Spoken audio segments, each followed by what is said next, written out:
Hi everyone, I'm Frank Daniels, and you're watching Football DataLab.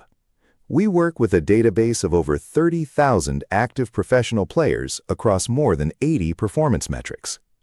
Today, we're looking at how concentrated presence in the final third really is, and whether it actually translates into goals. We start with the base chart. This is the distribution of touches inside the opponent's penalty area across a full season. 10,000 professional players captured in a single snapshot. The picture speaks for itself almost immediately. The vast majority of players don't even reach 50 penalty area touches in a season. That's not a surprise. In professional football, the box rarely opens up, and arriving there with the ball is harder still. But that's not really the question we're asking. The question is how dramatically the tail of this distribution separates from the rest. Those players who rack up penalty area touches consistently and often, and then whether that separation turns into actual goals. That's exactly what we're going to test. Okay, we've seen the overall shape of the distribution. Now, let's look at how those numbers. We just saw how penalty box presence is distributed overall.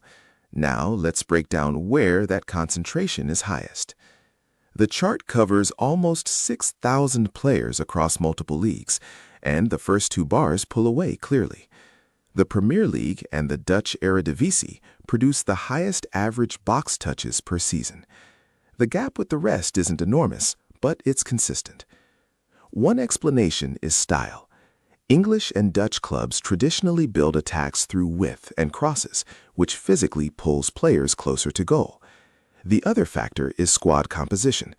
Both leagues carry a higher share of high-pressing forwards who operate inside the box rather than outside it. The league, in the end, shapes the habit.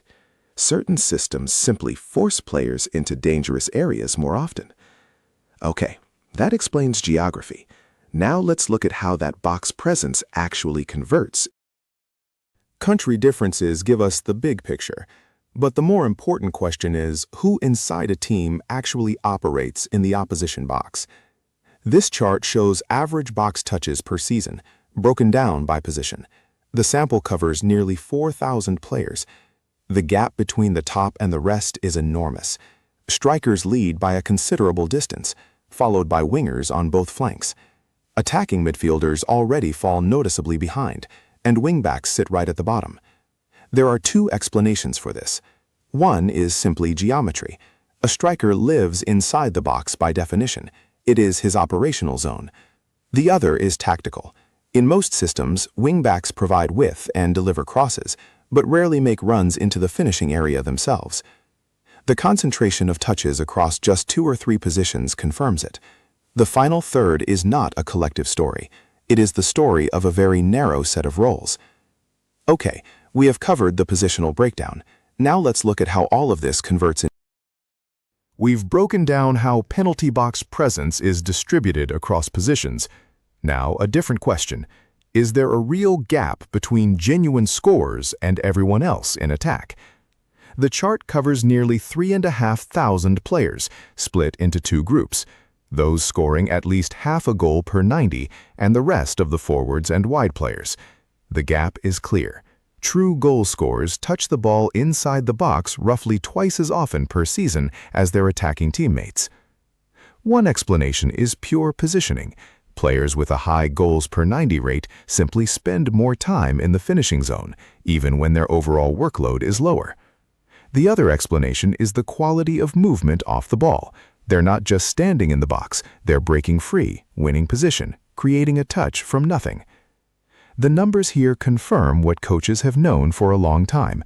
Goals are not random, and they're not luck. They're about concentrating in the right place over and over again. If this kind of analysis interests you, subscribe, and we'll be back in a few days with more breakdowns from the same dataset.